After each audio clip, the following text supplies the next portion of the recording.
Paulo e Estevão, romance histórico, psicografia de Chico Xavier, pelo Espírito Emmanuel. Leitura do 7º capítulo da 2ª parte do livro. As Epístolas.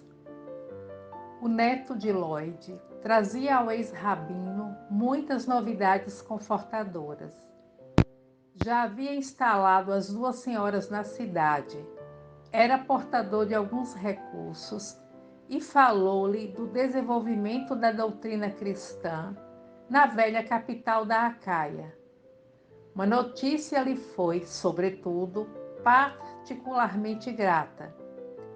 É que Timóteo mencionava o encontro com Áquila e Prisca, aquelas duas criaturas que se lhe fizeram solidárias nas dificuldades extremas do deserto, trabalhavam agora em Corinto pela glória do Senhor.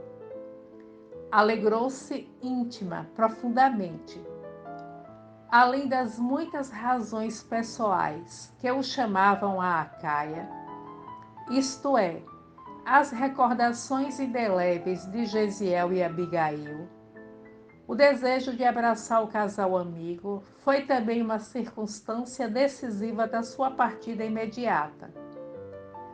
O valoroso pregador saía de Atenas assaz abatido. O insucesso em face da cultura grega compelia-lhe o espírito indagador aos mais torturantes raciocínios. Começava a compreender a razão porque o mestre preferira Galileia com os seus cooperadores humildes e simples de coração. Entendia melhor o motivo da palavra franca do Cristo sobre a salvação e decifrava sua predileção natural pelos desamparados da sorte. Timóteo notou-lhe a tristeza singular e debalde procurou convencê-lo da conveniência de seguir por mar em vista das facilidades no Pireu. Ele fez questão de ir a pé, visitando sítios isolados no percurso. Mas sinto-vos doente, objetava o discípulo, tentando dissuadi-lo. Não seria mais razoável descansardes? Lembrando os desalentos experimentados, o apóstolo acentuava. Enquanto pudermos trabalhar, há que esmarmos no trabalho um elixir para todos os males.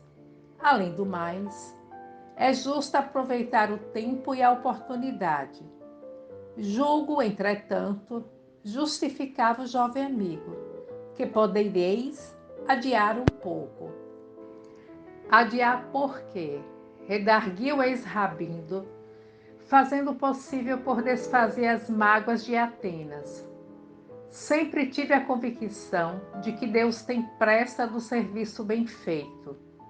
Se isso constitui uma característica de nossas mesquinhas atividades nas coisas deste mundo, como adiar ou faltar com os deveres sagrados de nossa alma para com o Todo-Poderoso?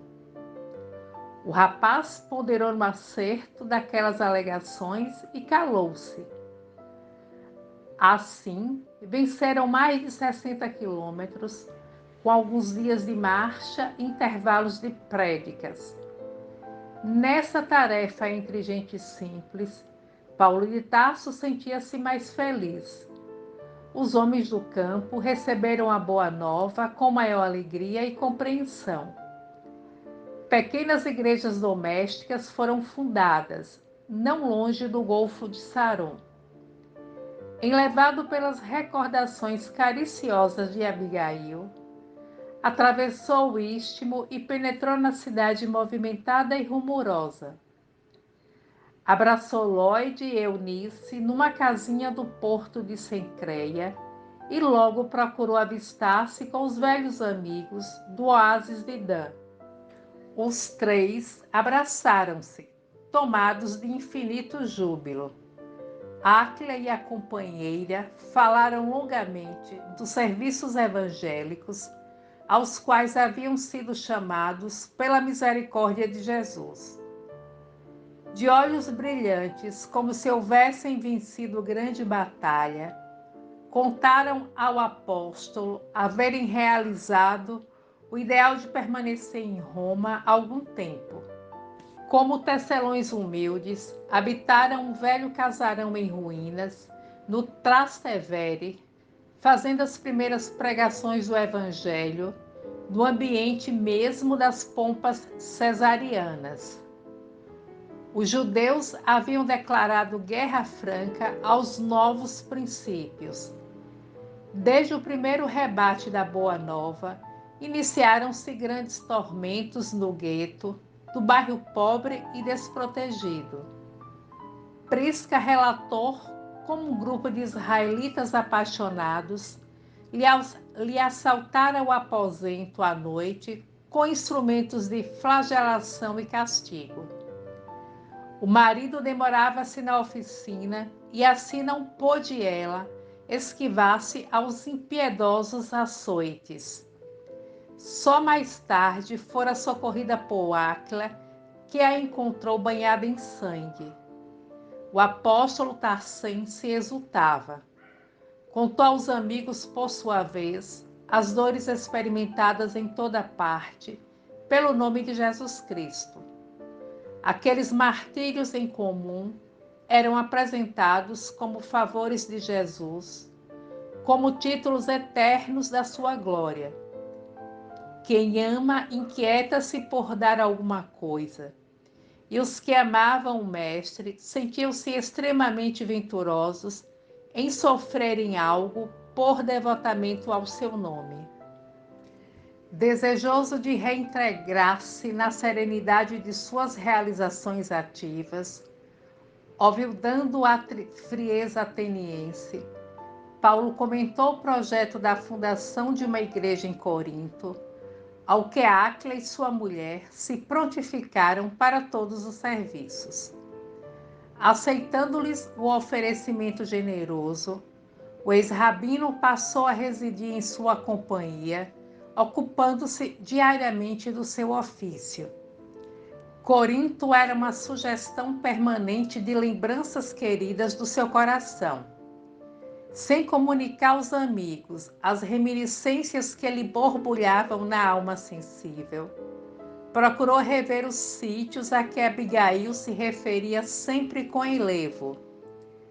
Com extremo cuidado, localizou a região onde deveria ter existido o pequeno sídio do velho Josedebe, agora incorporado ao imenso acervo de propriedade dos herdeiros de Licínio Minúcio. Contemplou a velha prisão, de onde a noiva pudera evadir-se, para salvar-se dos celerados que lhe haviam assassinado o pai e escravizado o irmão. Meditou no porto de Cencreia, de onde Abigail partira um dia, para conquistar-lhe o coração, sob os desígnios superiores e imutáveis do Eterno. Paulo entregou-se de corpo e alma ao serviço rude. O laborativo das mãos proporcionara-lhe brando esquecimento de Atenas. Compreendendo a necessidade de um período de calma, induzira Lucas a descansar em Troade, já que Timóteo e Silas haviam encontrado trabalho como caravaneiros. Antes, porém, de retomar as pregações, começaram a chegar a Corinto emissários de Tessalônica, de Bereia e outros pontos da Macedônia, onde fundara suas bem-amadas igrejas. As comunidades tinham assuntos urgentes que requeriam delicadas intervenções da sua parte. Sentindo-se em dificuldades para tudo atender com a presteza devida, chamou novamente Silas e Timóteo para a cooperação indispensável. Ambos, valendo-se das oportunidades da profissão, poderiam contribuir de maneira eficaz na solução dos problemas imprevistos. Confortado pelo concurso dos amigos, Paulo falou pela primeira vez na sinagoga. Sua palavra vibrante logrou êxito extraordinário. Judeus e gregos falaram de Jesus com entusiasmo. O tecelão foi convidado a prosseguir nos comentários religiosos semanalmente. Mas tão logo começou a abordar as relações existentes entre a lei e o evangelho, repontaram os atritos. Os israelitas não toleravam a superioridade de Jesus sobre Moisés e, se consideravam Cristo como profeta da raça, não o suportavam como Salvador. Paulo aceitou os desafios, mas não conseguiu demover corações tão endurecidos. As discussões prolongaram-se por vários sábados, seguidamente, até que um dia, quando o verbo inflamado e sincero do apóstolo zuzia os erros farisaicos com veemência, um dos chefes principais da sinagoga intima-o com aspereza. Cala-te, palrador imprudente. A sinagoga tem tolerado teus embustes por verdadeiros prodígios de paciência. Mas, em nome da maioria, ordeno que te retires para sempre. Não queremos saber do teu Salvador, exterminado como os cães da cruz. Ouvindo expressões tão desrespeitosas ao Cristo, o apóstolo sentiu os olhos úmidos, refletiu maduramente na situação e replicou: até agora em Corinto, procurei dizer a verdade ao povo escolhido por Deus para o sagrado depósito da unidade divina. Mas, se não a aceitais, desde hoje procurarei e curarei os gentios. Caiam sobre vós mesmos as injustas maldições lançadas sobre o nome de Jesus Cristo. Alguns israelitas mais exaltados quiseram agredi-lo, provocando tumulto.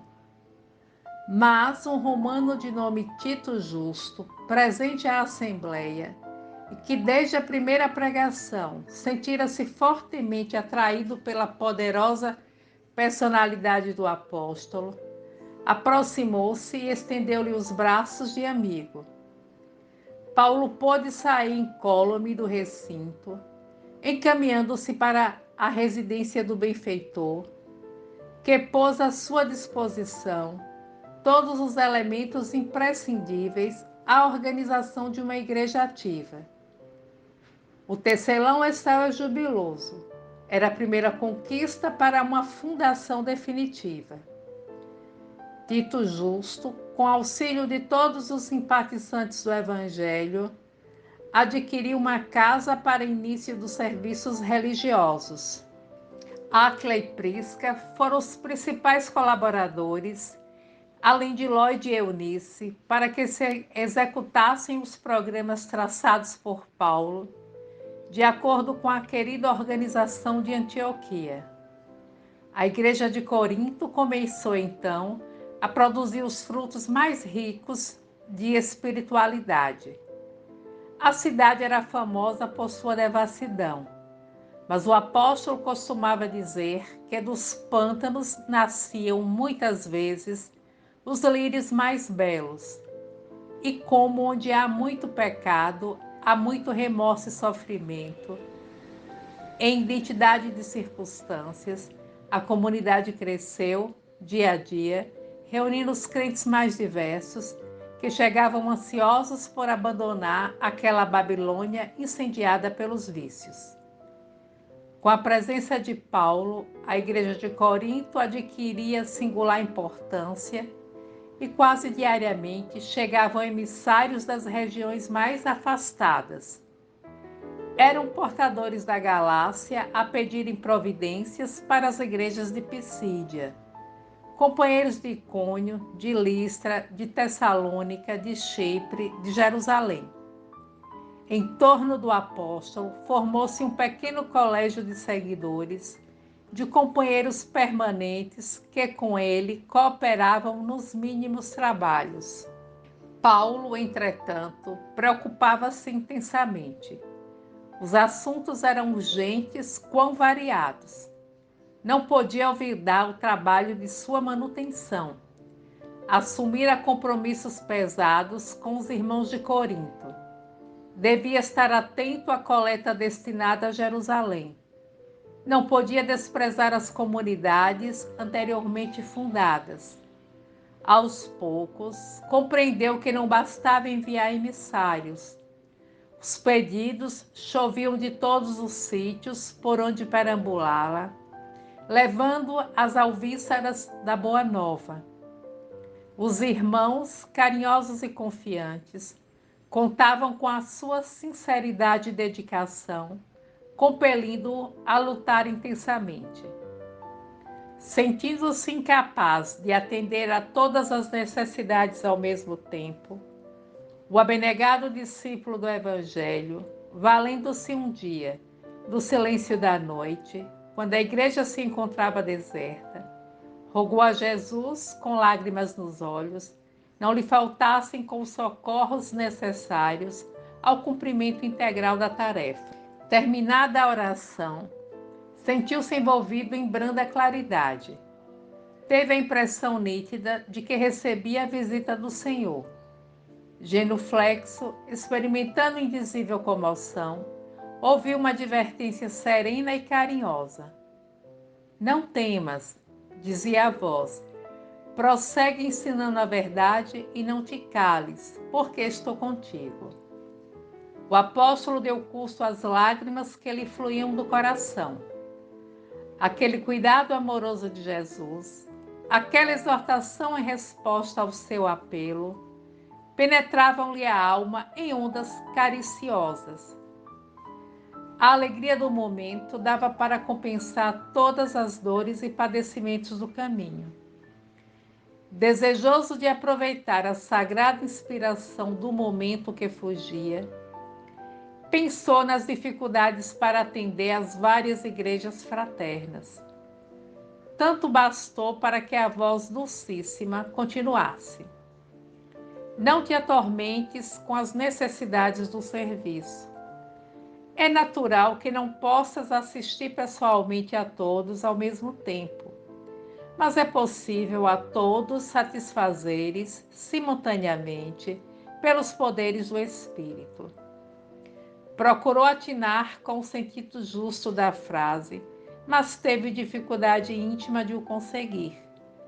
Entretanto, a voz prosseguia com brandura. Poderás resolver o problema escrevendo a todos os irmãos em meu nome. Os de boa vontade saberão compreender porque o valor da tarefa não está na presença pessoal do missionário, mas no conteúdo espiritual do seu verbo, da sua exemplificação e da sua vida. Doravante, Estevão permanecerá mais conchegado a ti, transmitindo-te meus pensamentos, e o trabalho de evangelização poderá ampliar-se em benefício dos sofrimentos e das necessidades do mundo. O dedicado amigo dos gentios viu que a luz se extinguira. O silêncio voltara a reinar entre as paredes singelas da igreja de Corinto. Mas, como se houvera sorvido a água divina das claridades eternas, conservava o espírito mergulhado em júbilo intraduzível. Recomeçaria o labor com mais afinco. Mandaria às comunidades mais distantes as notícias do Cristo. De fato, logo no dia seguinte, chegaram portadores da Tessalônica com notícias desagradabilíssimas. Os judeus haviam conseguido despertar na igreja novas e estranhas dúvidas e contendas. Timóteo corroborava com observações pessoais. Reclamavam a presença do apóstolo com urgência. Mas este deliberou pôr em prática o alvitre do mestre e, recordando que Jesus lhe prometera associar Estevão à divina tarefa, julgou não dever atuar por si só e chamou Timóteo e Silas para redigir a primeira de suas famosas epístolas. Assim começou o movimento dessas cartas imortais, cuja essência espiritual provinha da esfera do Cristo, através da contribuição amorosa de Estevão, companheiro abnegado e fiel, daquele que se havia arvorado na mocidade em primeiro perseguidor do cristianismo. Percebendo o elevado espírito de cooperação de todas as obras divinas, Paulo de Tarso nunca procurava escrever só. Buscava cercar-se no momento dos companheiros mais dignos. Socorria-se de suas inspirações, conscientes de que o mensageiro de Jesus, quando não encontrasse no seu tono sentimental as possibilidades precisas para transmitir os desejos do Senhor, teria nos amigos instrumentos adequados.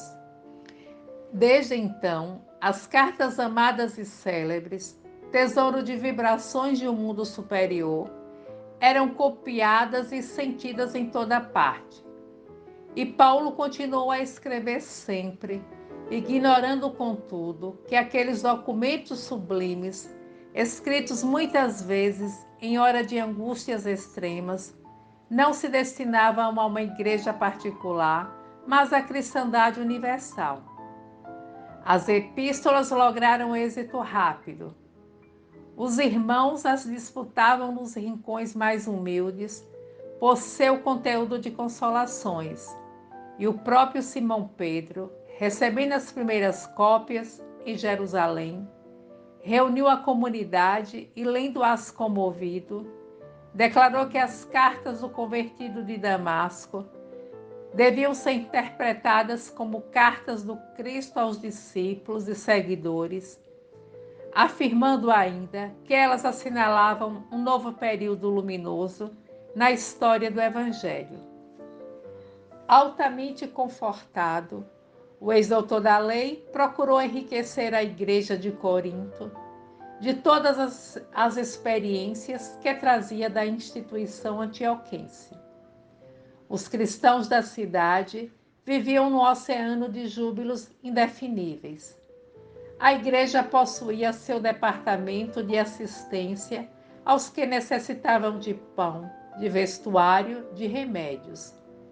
Venerandas velhinhas revezavam-se na tarefa santa de atender aos mais desfavorecidos. Diariamente à noite havia reuniões para comentar uma passagem da vida do Cristo. Em seguida, a pregação central e ao movimento das manifestações de cada um, todos entravam em silêncio a fim de ponderar o que recebiam do céu através do profetismo. Os não habituados ao dom das profecias possuíam faculdades curadoras que eram aproveitadas a favor dos enfermos em uma sala próxima. O mediunismo evangelizado dos tempos modernos é o mesmo profetismo das igrejas apostólicas. Como acontecia por vezes em Antioquia, surgiam também ali pequeninas discussões em torno dos pontos mais difíceis de interpretação, que Paulo se aprestava a acalmar, sem prejuízo da fraternidade edificadora. Ao fim dos trabalhos de cada noite, uma prece carinhosa e sincera assinalava o instante de repouso. A instituição progredia a olhos vistos. Aliando-se à generosidade de Tito Justo, outros romanos de fortuna aproximaram-se do Evangelho, enriquecendo a organização de possibilidades novas. Os israelitas pobres encontravam na igreja um lar generoso, onde Deus se lhes manifestava em demonstrações de bondade, ao contrário das sinagogas, em cujo recinto, em vez de pão para a fome voraz, de bálsamo para as chagas do corpo e da alma, encontravam apenas a rispidez de preceitos tirânicos nos lábios de sacerdotes sem piedade. Irritados com o êxito inexcedível do empreendimento de Paulo de Tarso, que se demorava na cidade já por 1 ano e 6 meses, tendo fundado um verdadeiro e perfeito abrigo para os filhos do Calvário, os judeus de Corinto tramaram um movimento terrível de perseguição ao apóstolo. A sinagoga esvaziava-se. Era necessário extinguir a causa do seu desprestígio social. O ex-rabino de Jerusalém pagaria muito caro a audácia da propaganda do Messias Nazareno em detrimento de Moisés.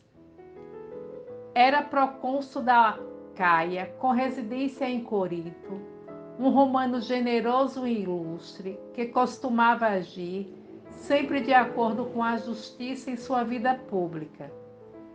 Irmão de Sêneca, Júnior Galho era homem de grande bondade e fina educação. O processo iniciado contra o ex-rabino foi às suas mãos, sem que Paulo tivesse a mínima notícia, e era tão grande a bagagem de acusações levantadas pelos israelitas, que o administrador foi compelido a determinar a prisão do apóstolo para o inquérito inicial. A sinagoga pediu, com particular empenho, que lhe fosse delegada a tarefa de conduzir o acusado ao tribunal. Longe de conhecer o móvel do pedido, o procônsul concedeu a permissão necessária, determinando o comparecimento dos interessados à audiência pública do dia seguinte. De posse da ordem, os israelitas mais exaltados deliberaram prender Paulo na véspera, no momento em que o fato pudesse escandalizar toda a comunidade.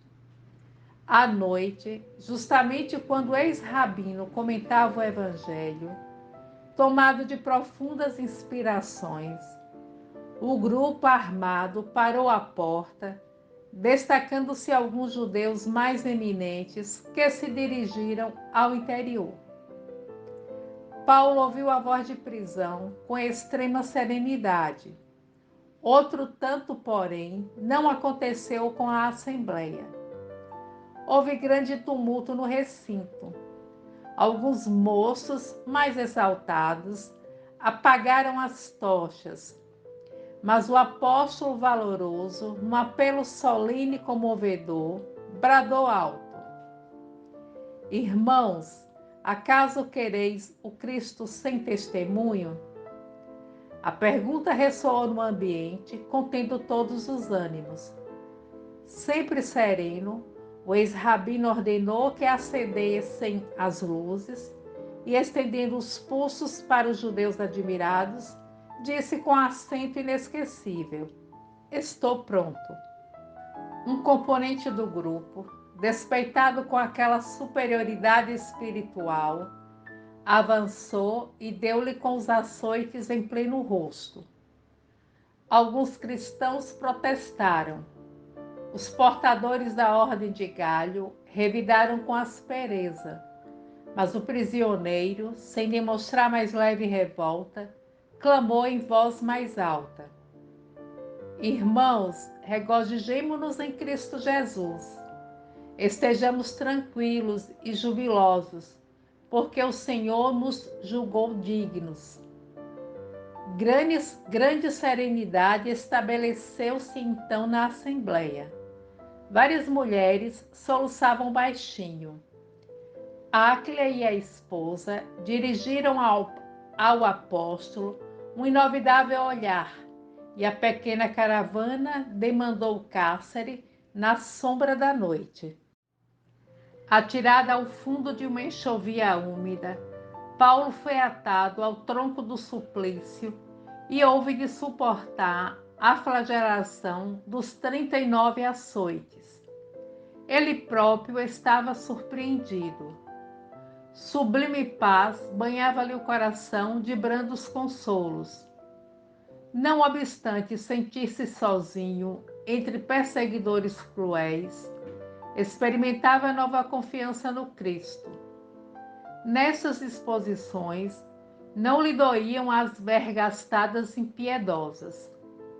Debalde os verdugos espicaçavam-lhe o espírito ardente com insultos e ironias. Na prova rude e dolorosa, compreendeu alegremente que havia atingido a região da paz divina no mundo interior, que Deus concede a seus filhos depois das lutas acerbas e incessantes por eles mantidas na conquista de si mesmos. De outras vezes, o amor pela justiça o conduzir a situações apaixonadas, a desejos mal contidos, a polêmicas ríspidas. Mas ali, enfrentando os açoites que lhe caíam nos ombros seminus, abrindo sulcos sangrentos, tinha uma lembrança mais viva do Cristo, a impressão de estar chegando aos seus braços misericordiosos, depois de caminhadas terríveis e ásperas, desde a hora em que havia caído às portas de Damasco, sob uma tempestade de lágrimas e trevas. Submerso em pensamentos sublimes, Paulo de Tarso sentiu seu primeiro grande êxtase. Não mais ouviu os sarcasmos dos algozes inflexíveis. Sentiu que sua alma dilatava-se ao infinito, experimentando sagradas emoções de indefinível ventura. Brando sono lhe anestesiou o coração, e somente pela madrugada voltou a si do caricioso descanso. O sol visitava o alegre através das grades. O valoroso discípulo do Evangelho levantou-se bem disposto, recompôs as vestes e esperou pacientemente. Só depois do meio-dia, 3 soldados desceram ao cárcere das disciplinas judaicas, retirando o prisioneiro para conduzi-lo à presença do procônsul. Paulo compareceu à barra do tribunal com imensa serenidade. O recinto estava cheio de israelitas exaltados, mas o apóstolo notou que a assembleia se compunha, na maioria, de gregos de fisionomia simpática, muitos deles seus conhecidos pessoais dos trabalhos de assistência da igreja. Júnior Galho, muito cioso do seu cargo, sentou-se sob o olhar ansioso dos espectadores, cheios de interesse. O procônsul, de conformidade com a praxe, teria de ouvir as partes em litígio antes de pronunciar qualquer julgamento, apesar das queixas e acusações exaradas em pergaminho. Pelos judeus falariam dos maiores da sinagoga, de nome Sóstenes, mas, como não aparecesse o representante da igreja de Corinto para a defesa do apóstolo, a autoridade reclamou o cumprimento da medida sem perda de tempo. Paulo de Tarso, muito surpreendido, rogava intimamente a Jesus fosse o patrono de sua causa, quando se destacou um homem que se prontificava a depor em nome da igreja. Era Tito Justo, o romano generoso, que não desprezava o ensejo do testemunho. Verificou-se então um fato inesperado. Os gregos da assembleia prorromperam em frenéticos aplausos.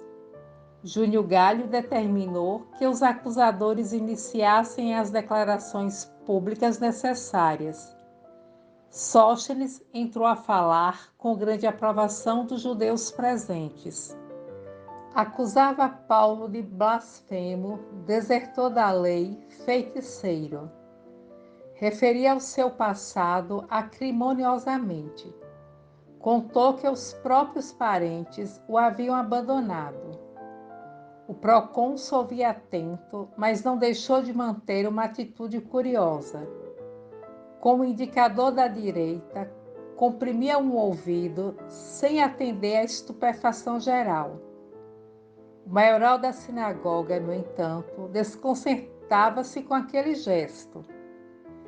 Terminando o libelo apaixonado quanto injusto, Sóstenes interrogou o administrador da Acaia relativamente à sua atitude, que exigia um esclarecimento a fim de não ser tomada por desconsideração. Galho, porém, muito calmo, respondeu fazendo humorismo. Suponho não estar aqui para dar satisfação de meus atos pessoais, e sim para atender aos imperativos da justiça. Mas, em obediência ao Código da Fraternidade Humana, declaro que, a meu ver, todo administrador ou juiz, em causa alheia, deverá reservar um ouvido para a acusação e outro para a defesa. Enquanto os judeus franziam o sobrecenho extremamente confundidos, os coríntios riam gostosamente. O próprio Paulo achou muita graça na confissão do procônsul, sem poder disfarçar o sorriso bom que lhe iluminou repentinamente a fisionomia. Passado o incidente humorístico, Tito Justo aproximou-se e falou sucintamente da missão do apóstolo. Suas palavras obedeciam a largo sopro de inspiração e beleza espiritual.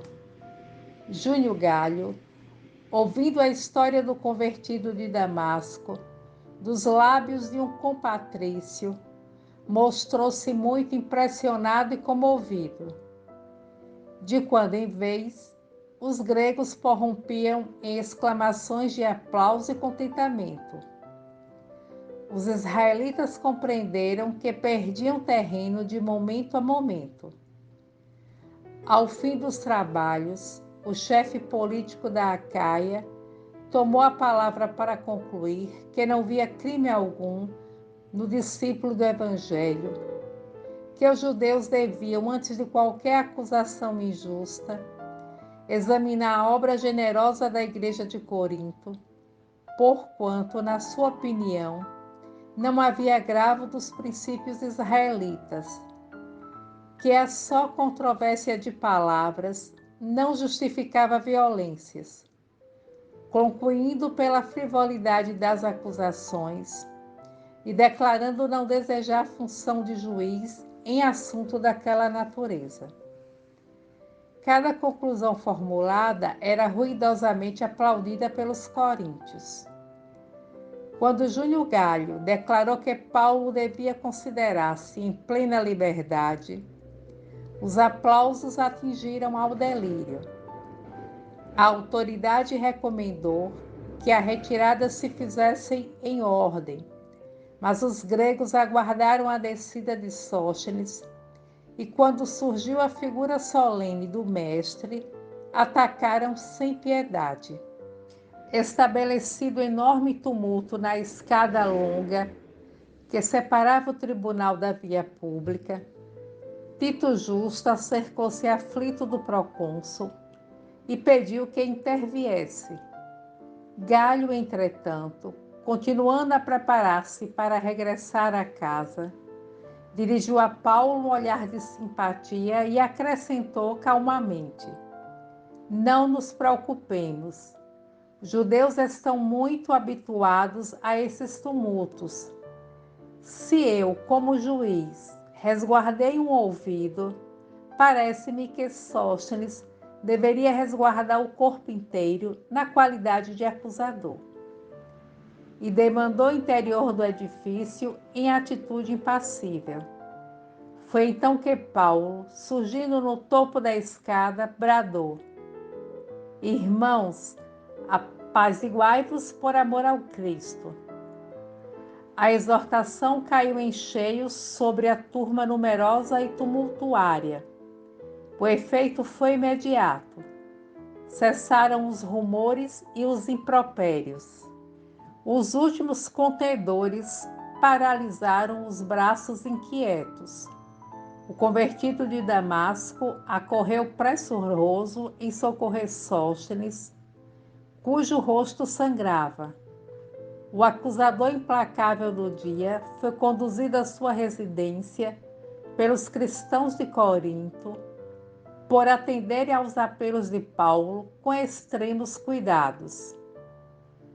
Grandemente despeitados com o insucesso, os israelitas da cidade maquinaram novas investidas, mas o apóstolo, reunindo a comunidade do Evangelho, declarou que desejava partir para a Ásia a fim de atender a insistentes chamados de João na fundação definitiva da igreja de Éfeso. Os coríntios protestaram amistosamente, procurando retê-lo, mas o ex-rabino expôs com firmeza a conveniência da viagem, contando regressar muito breve. Todos os cooperadores da igreja estavam desolados. João iniciou suas atividades na igreja mista de Éfeso muito cedo, embora não se desligasse de Jerusalém. Nota de Emmanuel. Principalmente Febe, notável colaboradora do seu esforço apostólico em Corinto, não conseguia ocultar as lágrimas do coração. O devotado discípulo de Jesus fez ver que a igreja estava fundada, solicitando apenas a continuidade de atenção e carinho dos companheiros. Não seria justo, a seu ver, enfrentar novamente a ira dos israelitas, parecendo-lhe razoável esperar o concurso do tempo para as realizações necessárias. Dentro de um mês, partiu em demanda de Éfeso, levando consigo Áquila e a esposa, que se dispuseram a acompanhá-lo. Despedindo-se da cidade, teve o pensamento voltado para o pretérito, para as esperanças de ventura terrestre que os anos haviam absorvido. Visitou os sítios onde Abigail e o irmão haviam brincado na infância. Saturou-se de recordações suaves e inesquecíveis. E no porto de Cencreia, lembrando a partida da noiva bem-amada, rapou a cabeça, renovando os votos de fidelidade eterna, consoante os costumes populares da época. Depois de viagem difícil, repleta de incidentes penosos, Paulo e os companheiros chegaram ao ponto destinado. A igreja de Éfeso enfrentava problemas torturantes. João lutava seriamente para que o esforço evangélico não degenerasse em polêmicas estéreis. Mas os tecelões chegados de Corinto deram-lhe mão forte na cooperação imprescindível. Em meio das acaloradas discussões que houve de manter com os judeus na sinagoga, o ex-rabino não olvidou certas realizações sentimentais que almejava desde muito. Com delicadeza extrema, visitou a mãe de Jesus na sua casinha singela, que dava para o mar. Impressionou-se fortemente com a humildade daquela criatura simples e amorosa, que mais se assemelhava a um anjo vestido de mulher. Paulo de Tarso interessou-se pelas suas narrativas caridosas a respeito da noite do nascimento do Mestre. Gravou no íntimo suas divinas impressões e prometeu voltar na primeira oportunidade, a fim de recolher os dados indispensáveis ao Evangelho que pretendia escrever para os cristãos do futuro. Maria colocou-se à sua disposição com grande alegria. O apóstolo, entretanto, depois de cooperar algum tempo na consolidação da igreja, considerando que Áquila e Prisca se encontravam bem instalados e satisfeitos, resolveu partir buscando novos rumos. Debalde e os irmãos procuraram dissuadi-lo, rogando ficasse na cidade por mais tempo. Prometendo regressar logo que as circunstâncias permitissem, alegou que precisava ir a Jerusalém, levar a Simão Pedro o fruto da coleta de anos consecutivos nos lugares que percorrera. O filho de Zebedeu, que conhecia o projeto antigo, deu-lhe razão para empreender a viagem sem mais demora.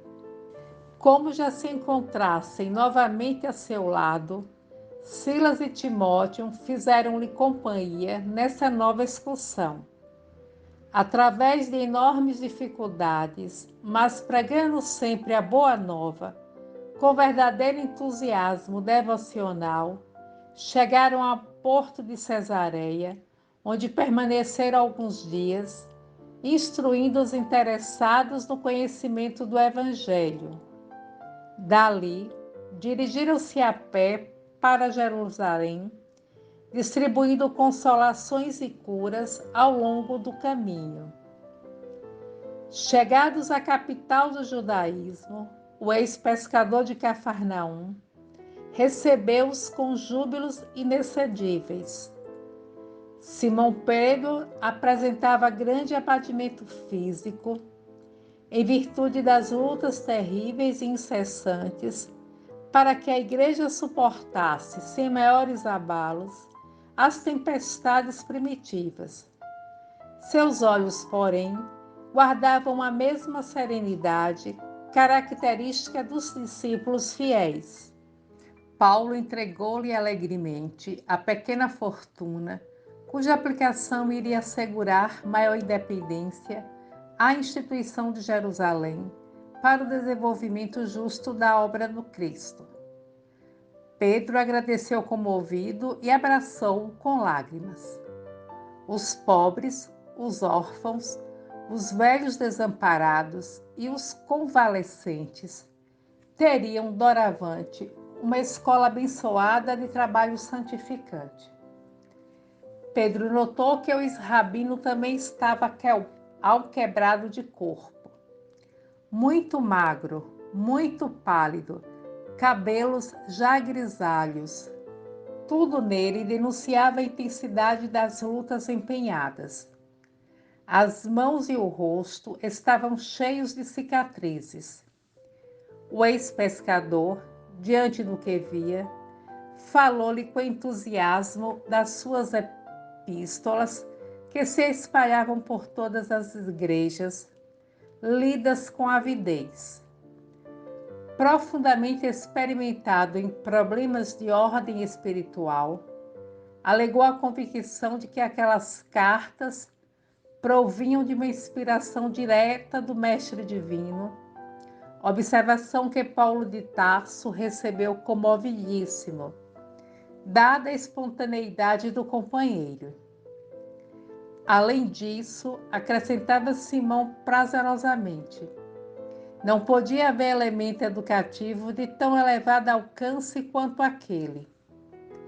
Conhecia cristãos da Palestina que guardavam cópias numerosas da mensagem aos Tessalonicenses. As igrejas de Jope e Antipatris, por exemplo, comentavam as epístolas frase por frase.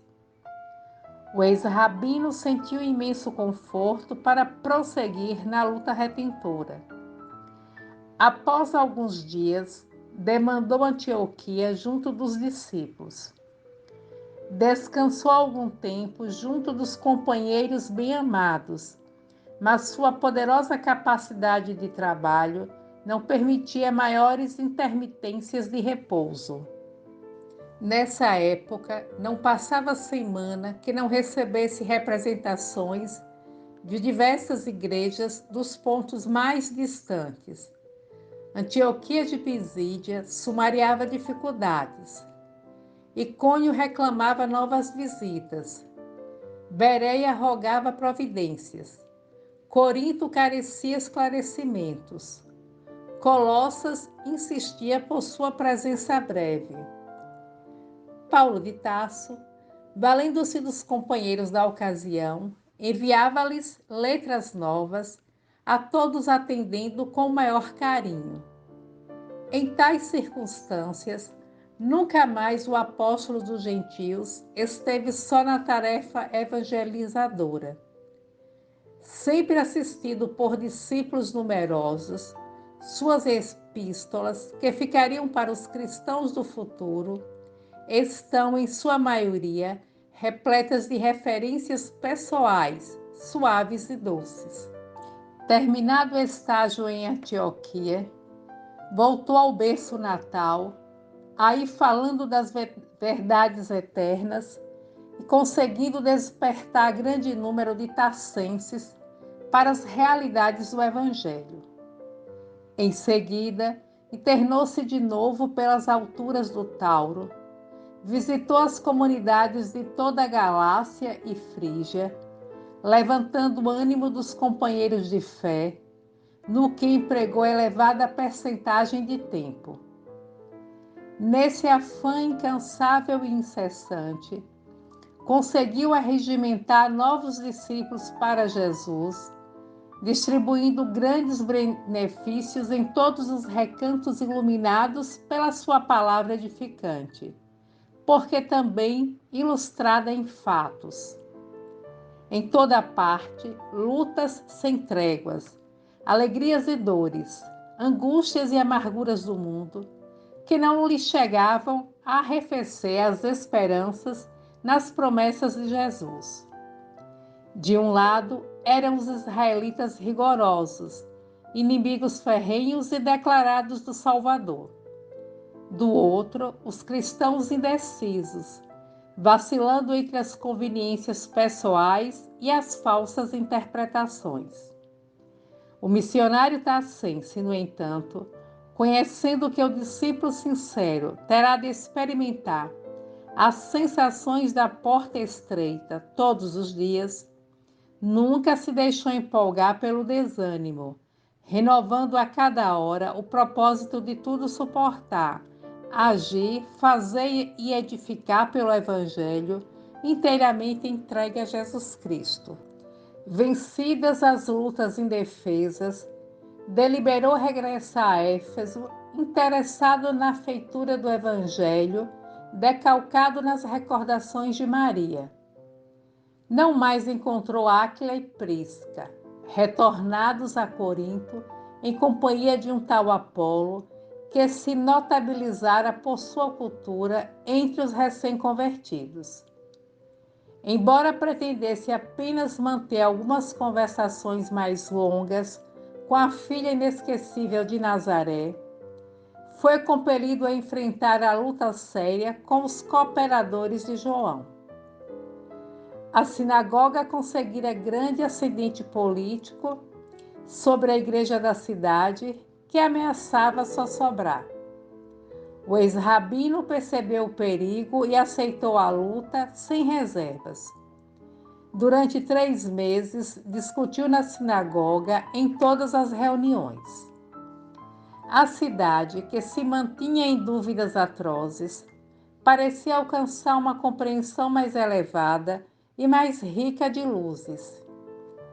Multiplicando as curas maravilhosas, Paulo, um dia, tendo imposto as mãos sobre alguns doentes, foi rodeado por claridade indefinível do mundo espiritual. As vozes santificadas que se manifestavam em Jerusalém e Antioquia falaram na praça pública.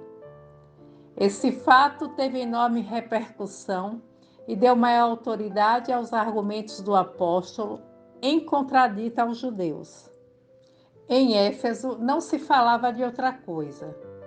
O ex-rabino fora elevado ao apogeu da consideração de um dia para outro. Os israelitas perdiam terreno em toda a linha. O tecelão valeu-se do ensejo para lançar raízes evangélicas mais fundas nos corações. Secundando o esforço de João, procurou instalar na igreja os serviços de assistência aos mais desfavorecidos da fortuna. A instituição enriquecia-se de valores espirituais. Compreendido a importância da organização de Éfeso para toda a Ásia, Paulo de Tarso deliberou prolongar ali a sua permanência. Vieram discípulos da Macedônia. Áquila e a esposa tinham regressado de Corinto. Timóteo, Silas e Tito cooperavam ativamente, visitando as fundações cristãs já estabelecidas. Assim, vigorosamente auxiliado, o generoso apóstolo multiplicava as curas e os benefícios em nome do Senhor. Trabalhando pela vitória dos princípios do Mestre, fez que muitos abandonassem crendices e superstições perigosas para se entregarem aos braços amorosos do Cristo. Esse ritmo de trabalho fecundo perdurava há mais de 2 anos, quando surgiu um acontecimento de vasta repercussão entre os efésios. A cidade voltava a um culto especial à deusa Diana. Pequeninas estátuas, imagens fragmentárias da divindade mitológica, surgiam em todos os cantos, bem como nos adornos da população. A pregação de Paulo, entretanto, modificara as preferências do povo. Quase ninguém se interessava mais pela aquisição das imagens da deusa. Esse culto, porém, era tão lucrativo para os ourives da época, chefiados por um artífice de nome Demétrio, iniciaram veemente protesto perante as autoridades competentes. Os prejudicados alegavam que a campanha do apóstolo aniquilava as melhores tradições populares da cidade notável e florescente. O culto a Diana vinha dos antepassados e merecia mais respeito. Além disso, toda uma classe de homens válidos ficava sem trabalho. Demétrio movimentou-se. Os ourives reuniram-se e pagaram amotinadores. Sabiam que Paulo falaria no teatro naquela mesma noite que sucedeu às combinações definitivas. Pagos pelos artífices, os maliciosos começaram a espalhar boatos entre os mais crédulos. Insinuavam que o ex-rabino preparava-se para arrombar o templo de Diana, a fim de queimar os objetos do culto. Acrescentavam que a malta iconoclasta sairia do teatro para executar o projeto sinistro. Irritaram-se os ânimos. O plano de Demétrio calava fundo na imaginação dos mais simplórios. Ao entardecer, grande massa popular postou-se na vasta praça em atitude expectante. A noite fechou, a multidão crescia sempre. Ao acenderem-se no teatro as primeiras luzes, os ourives acreditaram que o apóstolo lá estivesse. Com imprecações e gestos ameaçadores, a multidão avançou em furiosa grita, mas somente Gaio e Aristarco, irmãos da Macedônia, ali se encontravam, preparando o ambiente das pregações da noite. Ambos foram presos pelos exaltados. Verificando a ausência do ex-rabino, a massa inconsciente encaminhou-se para a tenda de Áquila e Prisca. Paulo, no entanto, lá não estava. A oficina singela do casal cristão foi totalmente desmantelada a golpes impiedosos. Teares quebrados, peças de couro atiradas à rua. Por fim, o casal foi preso sob os apupos da turba exacerbada. A notícia espalhou-se com extrema rapidez. A coluna revolucionária arrebanhava aderentes em todas as ruas, dado seu caráter festivo. Debalde acorreram soldados para conter a multidão. Os maiores esforços tornavam-se inúteis. De vez em quando, Demétrio assomava a uma tribuna improvisada e dirigia-se ao povo, envenenando os ânimos. Recolhido à residência de um amigo, Paulo de Tarso inteirou-se dos fatos graves que se desenrolavam por sua causa. Seu primeiro impulso foi seguir logo ao encontro dos companheiros capturados para libertá-los, mas os irmãos impediram-lhe a saída. Essa noite dolorosa ficaria inesquecível em sua vida. Ao longe, ouvia-se a gritaria estentórica: grande é a Diana de Éfeso, grande é a Diana de Éfeso. Mas o apóstolo, constrangido à força pelos companheiros, houve que desistir de esclarecer a massa popular na praça pública. Só muito tarde, o escrivão da cidade conseguiu falar ao povo, concitando-o a levar a causa a juízo, abandonando o louco propósito de fazer justiça pelas próprias mãos. A assembleia dispersou-se pouco antes da meia-noite, mas só atendeu à autoridade depois de ver Gaio, Aristarco e o casal de tecelões trancafiados na enxovia. No dia seguinte, o generoso apóstolo dos gentios foi em companhia de João observar os destroços da tenda. Tudo em frangalhos na via pública. Paulo refletiu com imensa mágoa nos amigos presos e falou ao filho de Zebedeu com os olhos mareados de lágrimas: como tudo isso me contrista. Áquila e Prisca têm sido meus companheiros de luta desde as primeiras horas da minha conversão a Jesus. Por eles devia eu sofrer tudo, pelo muito amor que lhes devo. Assim, não julgo razoável que sofram por minha causa. A causa é do Cristo, respondeu João com acerto. O ex-rabino pareceu conformar-se com a observação e sentenciou: sim, o mestre nos consolará. E depois de concentrar-se longamente, murmurou: estamos em lutas incessantes na Ásia há mais de 20 anos. Agora preciso retirar-me da Jônia sem demora. Os golpes vieram de todos os lados. Pelo bem que desejamos, fazem-nos todo o mal que podem. Ai de nós, se não trouxéssemos as marcas do Cristo Jesus. O pregador valoroso, tão desassombrado e resistente, chorava.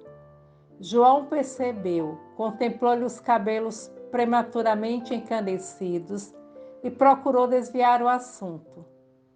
Não te vás por enquanto, disse solícito. Ainda és necessário aqui. Impossível, respondeu com tristeza.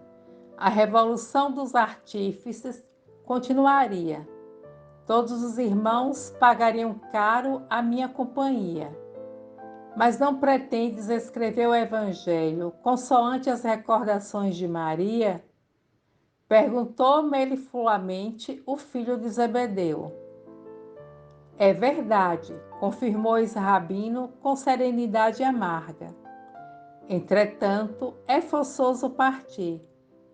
Caso não mais volte, enviarei um companheiro para colher as devidas anotações.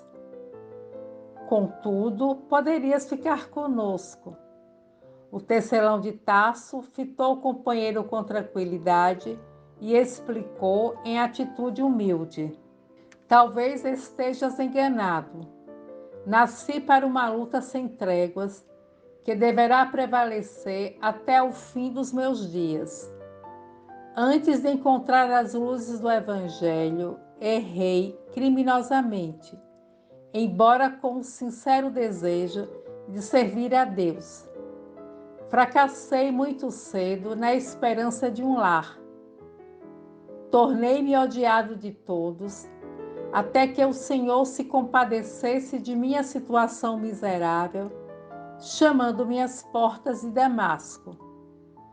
Então, estabeleceu-se um abismo entre minha alma e o passado.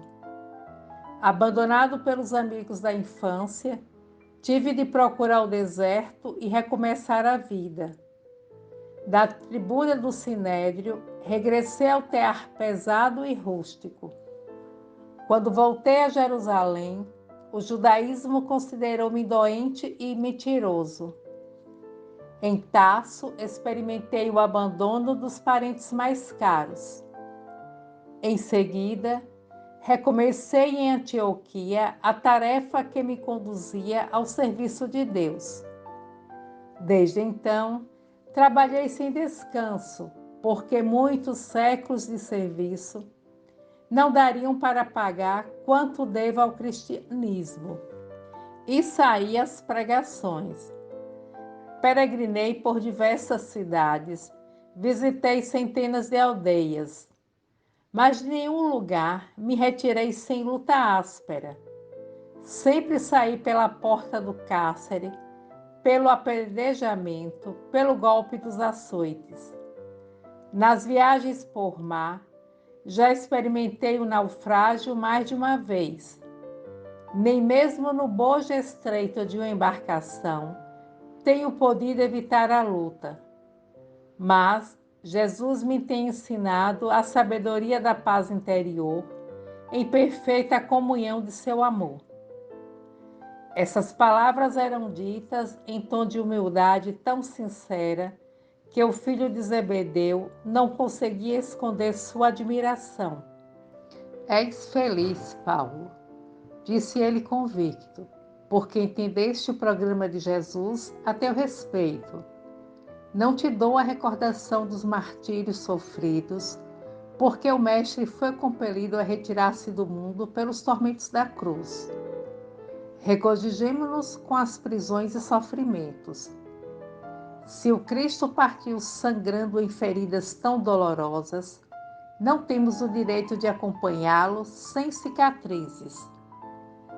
O apóstolo dos gentios prestou enorme atenção a essas palavras consoladoras e murmurou: é verdade.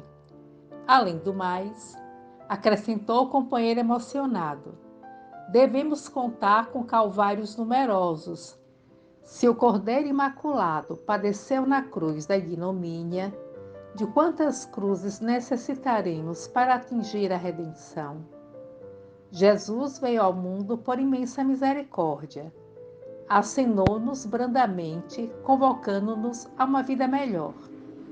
Agora, meu amigo, como os antepassados de Israel, que saíram do cativeiro do Egito à custa de sacrifícios extremos, precisamos fugir da escravidão dos pecados, violentando-nos a nós mesmos, disciplinando o espírito, a fixa de nos juntarmos ao Mestre, correspondendo à sua imensa bondade.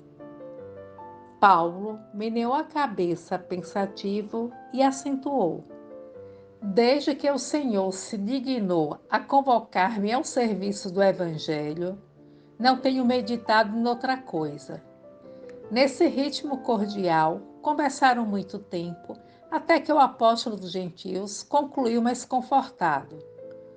O que de tudo concluo é que minha tarefa no Oriente está finda. O espírito de serviço exige que me vá além. Tenho a esperança de pregar o Evangelho do Reino em Roma, na Espanha e entre os povos menos conhecidos. Seu olhar estava cheio de visões gloriosas e João murmurou humildemente: Deus abençoará os teus caminhos. Demorou-se ainda em Éfeso, movimentando os melhores empenhos a favor dos prisioneiros. Conseguida a liberdade dos detentos, resolveu deixar a Jônia dentro do menor prazo possível. Estava, porém, profundamente abatido. Dir-se-ia que as últimas lutas haviam cooperado no desmantelo de suas melhores energias. Acompanhado de alguns amigos, dirigiu-se para Troade, onde se demorou alguns dias, edificando os irmãos na fé. A fadiga, entretanto, acentuava-se cada vez mais. As preocupações enervaram-no. Experimentava no íntimo profunda desolação, que a insônia agravava dia a dia. Paulo, que nunca esquecera a ternura dos irmãos de Filipos, deliberou então procurar-lhe um abrigo, ansioso de repousar alguns momentos. O apóstolo foi acolhido com inequívocas provas de carinho e consideração. As crianças da instituição desdobraram-se em demonstrações de afetuosa ternura. Outra agradável surpresa ali o esperava. Lucas encontrava-se acidentalmente na cidade e foi abraçá-lo. Esse encontro reanimou-lhe o ânimo abatido. Avistando-se com um amigo, o médico alarmou-se. Paulo pareceu-lhe extremamente debilitado, triste, não obstante a fé inabalável que lhe nutria o coração e transbordava dos lábios. Explicou que estivera doente, que muito sofrera nas últimas pregações de Éfeso, que estava sozinho em Filipos, depois do regresso de alguns amigos que o haviam acompanhado, que os colaboradores mais fiéis haviam partido para Corinto, onde o aguardavam. Muito surpreendido, Lucas tudo ouviu silencioso e perguntou: "Quando partirás?" "Pretendo aqui ficar 2 semanas." E depois de vaguear os olhos na paisagem, concluiu em tom quase amargo: "Aliás, meu caro Lucas, julgo ser esta a última vez que descanso em Filipos." "Mas por quê? Não há motivos para pressentimentos tão tristes." Paulo notou a preocupação do amigo e apressou-se a desfazer-lhe as primeiras impressões. "Suponho que terei de partir para o Ocidente," esclareceu com um sorriso. "Muito bem," respondeu Lucas, reanimado. "Vou ultimar os assuntos que aqui me trouxeram e irei contigo a Corinto." O apóstolo alegrou-se. Rejubilava-se com a presença de um companheiro dos mais dedicados. Lucas também estava satisfeito com a possibilidade de assisti-lo na viagem. Com grande esforço, procurava dissimular a penosa impressão que a saúde do apóstolo lhe causara. Magríssimo, rosto pálido, olhos encovados, o ex-rabino dava a impressão de profunda miséria orgânica. O médico, no entanto, fez o possível por ocultar suas dolorosas conjecturas. Como de hábito, Paulo de Tarso, durante a viagem até Corinto, falou do projeto de chegar a Roma para levar à capital do império a mensagem do amor do Cristo Jesus. A companhia de Lucas, a mudança das paisagens, revigoraram-lhe as forças físicas. O próprio médico estava surpreendido com a reação natural daquele homem de vontade poderosa. Pelo caminho, através das pregações ocasionais de um longo itinerário, juntaram-se-lhes alguns companheiros mais devotados. Novamente em Corinto, o ex-rabino ratificou as suas epístolas, reorganizou amorosamente os quadros de serviços da igreja e, no círculo dos mais íntimos, não falava de outra coisa senão do grandioso projeto de visitar Roma, no intuito de auxiliar os cristãos já existentes na cidade dos Césares a estabelecer instituições semelhantes à de Jerusalém, de Antioquia, de Corinto e outros pontos mais importantes do Oriente. Nesse meio tempo, readquiriu as energias latentes do organismo debilitado. Desdobrava-se no plano, coordenando ideias e mais ideias do programa colimado na imperial metrópole. Aventurou numerosas providências. Pensou em preparar sua chegada, fazendo uma preceder de carta na qual recapitulasse a doutrina consoladora do Evangelho e nomeasse com saudações afetuosas todos os irmãos do seu conhecimento no ambiente romano. Áquila e Prisca tinham voltado de Éfeso para a capital do império, no intuito de recomeçar a vida. Seriam auxiliares diletos. Para esse fim, Paulo empregou alguns dias na redação do célebre documento, concluindo com uma carga de saudações particulares e extensas. Foi aí que se verificou um episódio escassamente conhecido pelos seguidores do cristianismo. Considerando que todos os irmãos e pregadores eram criaturas excessivamente ocupadas nos mais variados mistérios e que Paulo custaria encontrar portador para a missiva famosa, a irmã de nome Febe, grande cooperadora do apóstolo dos gentios no porto de Cencreia, comunicou-lhe que teria de ir a Roma em visita a parentes e se oferecia de bom grado a levar o documento destinado a iluminar a cristandade póstera. Paulo exultou de contentamento, aliás, extensivo a toda a confraria. A epístola foi terminada com enorme entusiasmo e júbilo. Tão logo partiu a emissária heróica, o ex-rabino reuniu a pequena comunidade dos discípulos diletos para assentar as bases definitivas da grande excursão.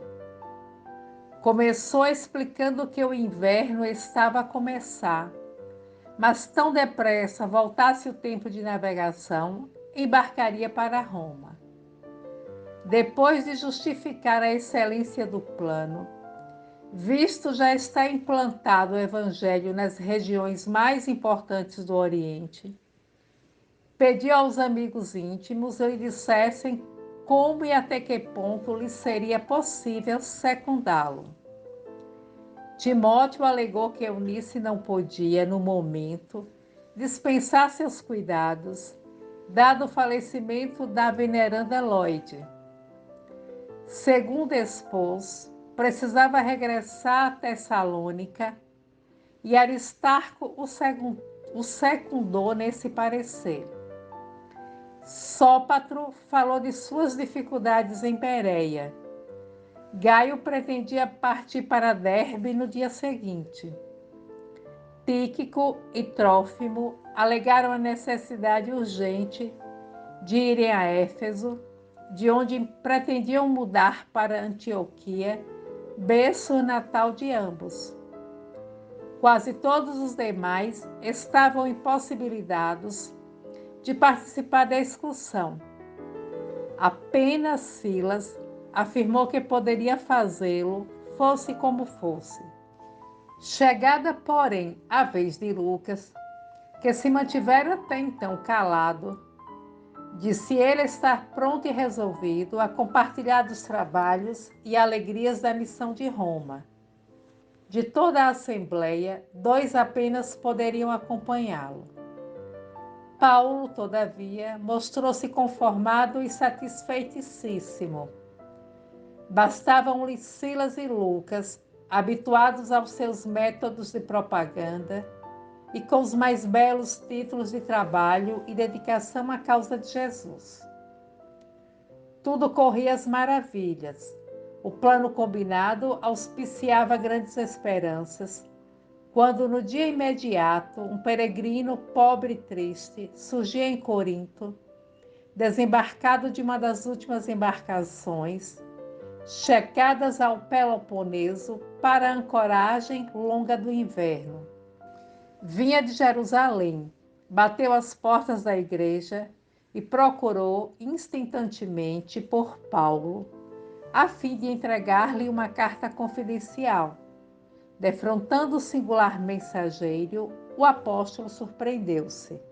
Tratava-se do irmão Abdias, a quem Tiago incumbira de entregar a carta ao ex-rabino. Este tomou-a, desdobrou-a um tanto nervoso. À medida que ia lendo, mais pálido se fazia.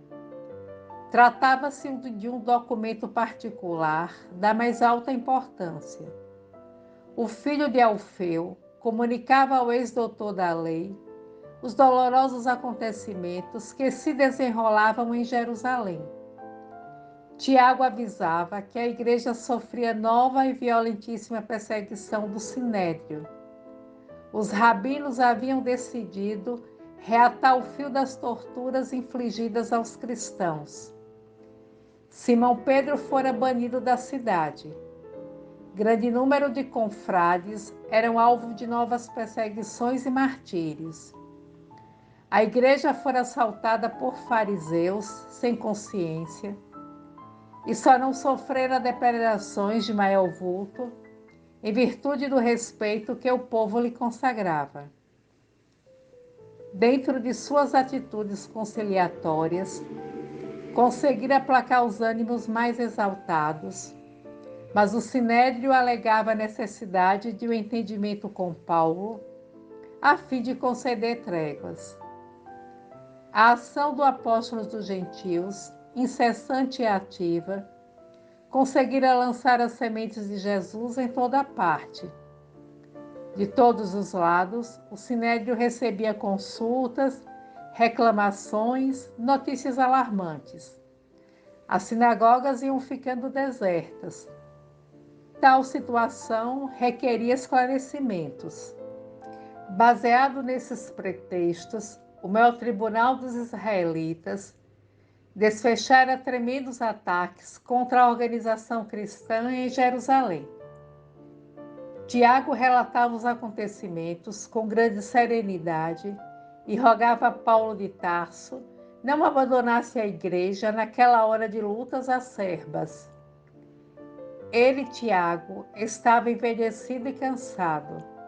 Sem a colaboração de Pedro, temia sucumbir. Pedia então ao convertido de Damasco, fosse a Jerusalém, afrontasse as perseguições por amor a Jesus, para que os doutores do Sinédrio e do Templo ficassem bastantemente esclarecidos. Acreditava que ele não poderia advir nenhum mal, porquanto o ex-rabino saberia melhor dirigir-se às autoridades religiosas para que a causa lograsse justo êxito. A viagem a Jerusalém teria somente um objetivo: esclarecer o Sinédrio como se fazia indispensável. Depois disso, que Tiago considerava de suma importância para salvar a igreja da capital do judaísmo, Paulo voltaria tranquilo e feliz para onde lhe aprouvesse. A mensagem estava crivada de exclamações amargas e de apelos veementes. Paulo de Tarso terminou a leitura e lembrou o passado. Com que direito lhe fazia o apóstolo Galileu semelhante pedido? Tiago sempre se colocara em posição antagônica, em que pesasse a sua índole impetuosa, franca, inquebrantável, não podia odiá-lo. Entretanto, não se sentia perfeitamente afim com o filho de Alfeu, a ponto de se tornar seu companheiro adequado em lance tão difícil. Procurou um recanto solitário da igreja, sentou-se e meditou. Experimentando certas relutâncias íntimas em renunciar à partida para Roma, não obstante o projeto formulado em Éfeso, na véspera da Revolução dos Ourives, de só visitar a capital do Império depois de nova excursão a Jerusalém, procurou consultar o Evangelho por desfazer tão grande perplexidade. Desenrolou os pergaminhos e, abrindo-os ao acaso, leu a advertência das anotações de Levi. Concilia-te depressa com o teu adversário. Mateus, capítulo 5, versículo 25. Nota de Emmanuel. Diante dessas palavras judiciosas, não dissimulou o assombro, recebendo-as como um alvitre divino, para que não desprezasse a oportunidade de estabelecer com o apóstolo Galileu os laços sacrossantos da mais pura fraternidade. Não era justo alimentar caprichos pessoais na obra do Cristo. No feito em perspectiva, não era Tiago interessado na sua presença em Jerusalém. Era a igreja, era a sagrada instituição que se tornara tutora dos pobres e dos infelizes. Provocar as iras farisaicas sobre ela não seria lançar uma tempestade de imprevisíveis consequências para os necessitados e desfavorecidos do mundo? Recordou a juventude e a longa perseguição que chegara a mover contra os discípulos do crucificado. Teve a nítida recordação do dia em que efetuara a prisão de Pedro entre os aleijados e os enfermos que o cercavam, soluçantes. Lembrou que Jesus o chamara para o divino serviço às portas de Damasco, que desde então sofrera e pregara, sacrificando-se a si mesmo e ensinando as verdades eternas, organizando igrejas amorosas e acolhedoras, onde os filhos do Calvário tivessem consolo e abrigo, de conformidade com as exortações de Abigail. E assim chegou à conclusão de que devia aos sofredores de Jerusalém alguma coisa que era preciso restituir. Em outros tempos, fomentara a confusão, privara-os da assistência carinhosa de Estevão, iniciara banimentos impiedosos. Muitos doentes foram obrigados a renegar o Cristo em sua presença na cidade dos rabinos. Não seria aquela a ocasião adequada para resgatar a dívida enorme? Paulo de Tarso, iluminado agora pelas mais santas experiências da vida, com o Mestre amado, levantou-se e, a passos resolutos, dirigiu-se ao portador que o esperava em atitude humilde. Amigo, vem descansar, que bem precisas. Levarás a resposta em breves dias. Ireis a Jerusalém? Interrogou Abdias com certa ansiedade, como se conhecesse a importância do assunto. Sim, respondeu o apóstolo. O emissário foi tratado com todo o carinho. Paulo procurou ouvir-lhes as impressões pessoais sobre a perseguição novamente desfechada contra os discípulos do Cristo. Buscou firmar ideias sobre o que competia fazer, mas não conseguia furtar-se a certas preocupações imperiosas e aparentemente insolúveis. Como proceder em Jerusalém? Que espécie de esclarecimentos deveria prestar os rabinos do Sinédrio? Qual testemunho que competia dar? Grandemente apreensivo, adormeceu aquela noite, depois de pensamentos torturantes e exaustivos. Sonhou, porém, que se encontrava em longa e clara estrada, tonalizada de maravilhosos clarões opalinos. Não dera muitos passos quando foi abraçado por duas entidades carinhosas e amigas. Eram Gesiel e Abigail, que o enlaçavam com indizível carinho. Extasiado, não pôde murmurar uma palavra. Abigail agradeceu-lhe a ternura das lembranças comovidas em Corinto, falou-lhe dos júbilos do seu coração e rematou com alegria. Não te inquietes, Paulo. É preciso ir a Jerusalém para o testemunho imprescindível. No íntimo, o apóstolo reconsiderava o plano de excursão a Roma, no seu nobre intuito de ensinar as verdades cristãs na sede do império. Bastou pensá-lo para que a voz querida se fizesse ouvir novamente em timbre familiar.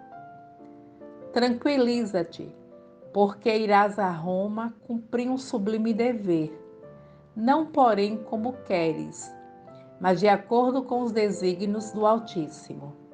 E logo esboçando o angelical sorriso. Depois, então, será a nossa união eternal em Jesus Cristo, para a divina tarefa do amor e da verdade à luz do Evangelho. Aquelas palavras caíram-lhe na alma com a força de uma profunda revelação. O apóstolo dos gentios não saberia explicar o que se passou no âmago do seu espírito. Sentia simultaneamente dor e prazer, preocupação e esperança. A surpresa pareceu impedir o seguimento da visão inesquecível. Gesiel e a irmã, endereçando-lhe gestos amorosos, pareciam desaparecer numa faixa de névoas transparentes. Acordou em sobressalto e concluiu desde logo que devia preparar-se para os derradeiros testemunhos. No dia seguinte, convocou uma reunião dos amigos e companheiros de Corinto. Mandou que Abdias explicasse de viva voz a situação de Jerusalém e expôs o plano de passar pela capital do judaísmo antes de seguir para Roma. Todos compreenderam os sagrados imperativos da nova resolução.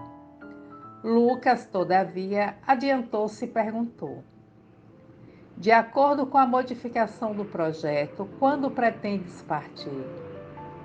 Dentro de poucos dias, respondeu resoluto. Impossível, respondeu o médico.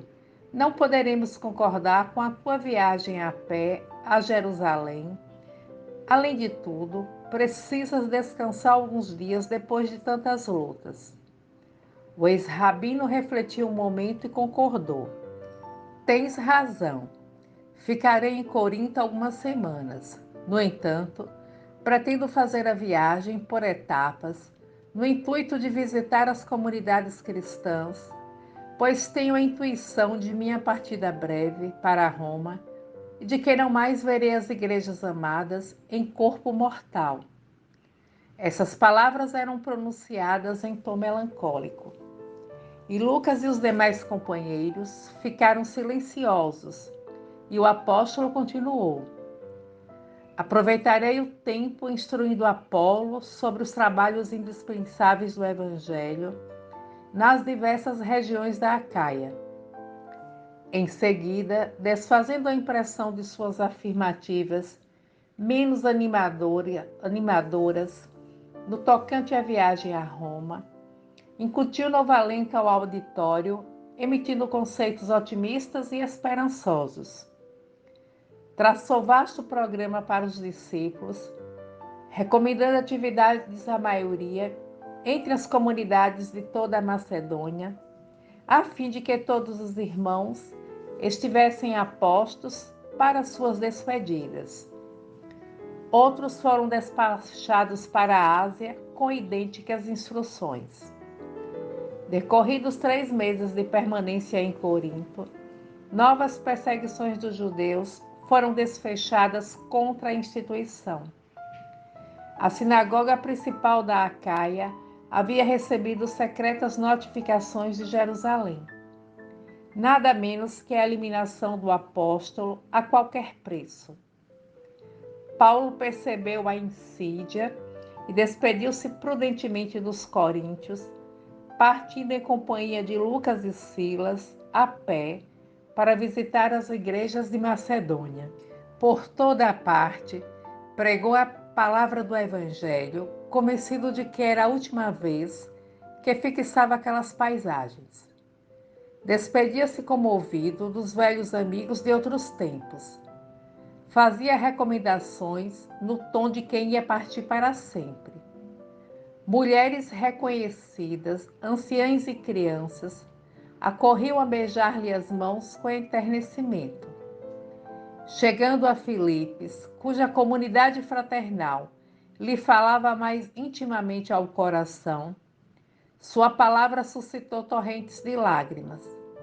A igreja amorosa que vicejava para Jesus à margem do Ganges consagrava ao apóstolo dos gentios singular afeição. Lídia e seus numerosos auxiliares, no impulso muito humano, queriam retê-lo em sua companhia. Insistiam para que não prosseguisse, receosos das perseguições do farisaísmo. E o apóstolo, sereno e confiante, acentuava: Não choreis, irmãos. Convicto estou de que me compete fazer e não devo esperar flores e dias felizes. Cumpre-me aguardar o fim na paz do Senhor Jesus.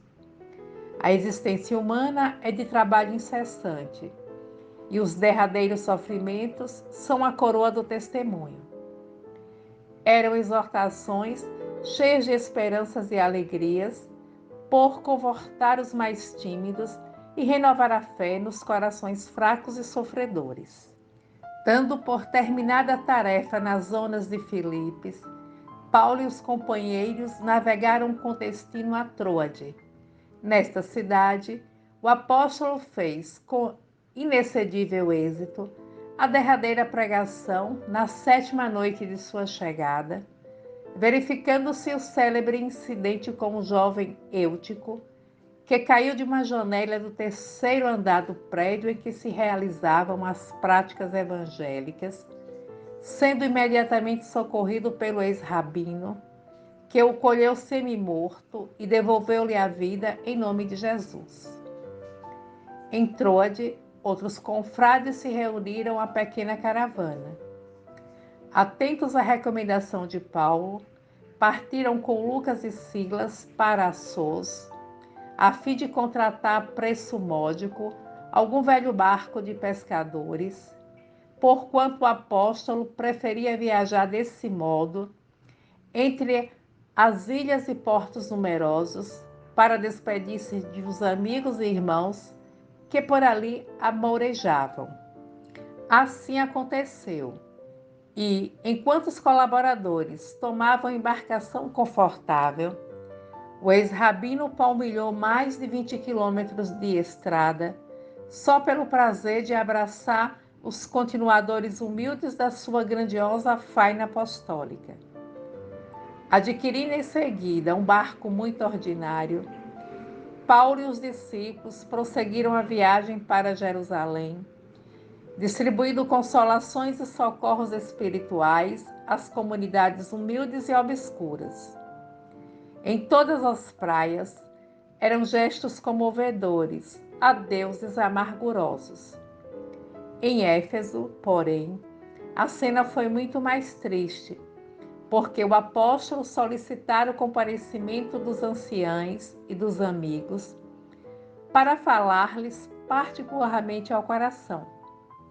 Não desejava desembarcar no intuito de prevenir novos conflitos que lhe retardassem a marcha, mas, em testemunho de amor e reconhecimento, a comunidade em peso lhe foi ao encontro, sensibilizando-lhe a alma afetuosa. A própria Maria, avançada em anos, acorrera de longe em companhia de João e outros discípulos, para levar uma palavra de amor ao paladino intimorato do evangelho de seu filho. Os anciãos receberam-no com ardorosas demonstrações de amizade. As crianças ofereciam-lhe merendas e flores. Extremamente comovido, Paulo de Tarso prelecionou em despedida, e quando afirmou o pressentimento de que não mais ali voltaria em corpo mortal, houve grandes explosões de amargura entre os efésios. Como que tocados pela grandeza espiritual daquele momento, quase todos se ajoelharam no tapete branco da praia e pediram a Deus protegesse o devotado batalhador do Cristo. Recebendo tão belas manifestações de carinho, o ex-rabino abraçou um por um, de olhos molhados. A maioria atirava-se-lhe nos braços amorosos, soluçando, beijando-lhe as mãos calosas e rudes. Abraçando por último a Mãe Santíssima, Paulo tomou-lhe a destra e nela pôs um beijo de ternura filial. A viagem continuou com as mesmas características. Rhodes, Pátara, Tiro, Ptolemaida e finalmente Cesareia. Nesta cidade, hospedaram-se em casa de Filipe, que ali fixara residência desde muito tempo. O velho companheiro de lutas informou Paulo dos fatos mínimos de Jerusalém, onde muito esperavam do seu esforço pessoal para a continuação da igreja. Muito velhinho, o generoso Galileu falou da paisagem espiritual da cidade dos rabinos, sem disfarçar os receios que a situação lhe causava. Não somente isso constrangeu os missionários. Agabo, já conhecido de Paulo em Antioquia, viera da Judéia e, em transe mediúnico, na primeira reunião íntima em casa de Filipe, formulou os mais dolorosos vaticínios. As perspectivas eram tão sombrias que o próprio Lucas chorou. Os amigos rogaram a Paulo de Tarso que não partisse. Seria preferível a liberdade e a vida a benefício da causa. Ele, porém, sempre disposto e resoluto, referiu-se ao Evangelho, comentou a passagem que o mestre profetizava os martírios que o aguardavam na cruz e concluía arrebatadamente. Por que chorarmos magoando o coração? Os seguidores do Cristo devem estar prontos para tudo. Por mim, estou disposto a dar testemunho, ainda que tenha de morrer em Jerusalém, pelo nome do Senhor Jesus. A impressão dos vaticínios de Agabo ainda não havia desaparecido, quando a casa de Filipe recebeu nova surpresa no dia imediato. Os cristãos de Cesareia levaram à presença do ex-rabino um emissário de Tiago, de nome Minazon. O apóstolo Galileu soubera da chegada do convertido de Damasco ao porto palestinense e dera-se pressa em se comunicar com ele, mediante o portador devotado à causa comum. Minazon explicou ao ex-rabino o motivo de sua presença, advertindo-o dos perigos que arrostaria em Jerusalém, onde o ódio sectarista esfervilhava e atingia as mais atrozes perseguições. Dadas a exaltação e a vigilância do judaísmo, Paulo não deveria procurar imediatamente a igreja, mas hospedar-se em casa dele, mensageiro, onde Tiago iria falar-lhe em particular, e assim resolverem o que melhor conviesse aos sagrados interesses do cristianismo. Isto posto, o apóstolo dos gentios seria recebido na instituição de Jerusalém para discutir com os atuais diretores os destinos da casa. Paulo achou muito razoáveis os cuidados e sugestões de Tiago, mas preferiu seguir os alvitres verbais do portador. Angustiosas sombras pairavam no espírito dos companheiros do grande apóstolo, quando a caravana, seguida de Minazon, se deslocou de Cesareia para a capital do judaísmo. Como sempre, Paulo de Tarso anunciou a boa nova nos burgos mais humildes. Após alguns dias de marcha vagarosa, para que todos os trabalhos apostólicos fossem suficientemente atendidos, os discípulos do Evangelho transpuseram as portas da cidade dos rabinos, assomados de graves preocupações. Envelhecido e quebrado, o apóstolo dos gentios contemplou os edifícios de Jerusalém, demorando o olhar na paisagem árida e triste, que lhe recordava os anos da mocidade tumultuosa e morta para sempre. Elevou o pensamento a Jesus e pediu-lhe que o inspirasse no cumprimento do sagrado ministério. Compartilhe os vídeos para que outras pessoas impossibilitadas de ler, por quaisquer motivos, tenham a oportunidade de ouvir e conhecer esses maravilhosos ensinamentos. O link para acesso aos capítulos do livro está na descrição do vídeo. Por gentileza, se inscreva no canal e deixe o seu like. Obrigada por ouvir e até breve.